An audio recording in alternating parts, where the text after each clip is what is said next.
So visiting Atlanta, Georgia, you know, everyone has to stop by the Trap Museum. So that's exactly what we did. So we just swung on by there briefly. Trap Museum was cool. It is a museum. We're not really museum people, so keep that in mind.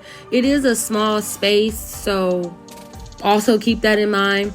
But overall, it was cool. I'm not really a huge hip hop in person, so it wasn't extremely exciting to me. I felt like it was a bit overrated, but it is also, just good to have a hip hop museum, dedicated to these legend and these artists. So overall, it was a cool experience. Here's us just walking around, just kind of touring the place a little bit. And like I said, it is a smaller museum, but it was also very detailed. It had a lot of nice artwork. I believe they were from local artists. Here's just some staging of a scenery. I forgot the background story about this one.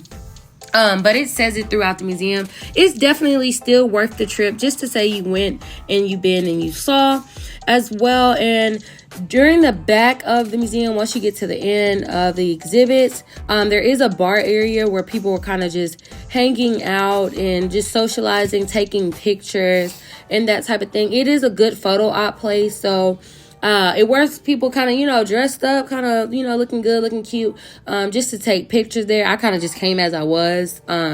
Yeah. But here's like the little back of the exhibit where the bar area was, and people were just kind of just hanging out, socializing, as mentioned. But yeah, it's still worth the trip. Overall, for the Trap Museum, I would probably give it a strong 7.5 out of 10.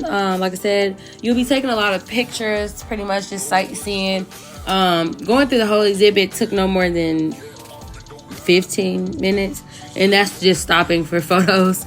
But I mean, if you're super into it, it is the perfect place for you to go and visit. It's definitely worth the trip. So yeah.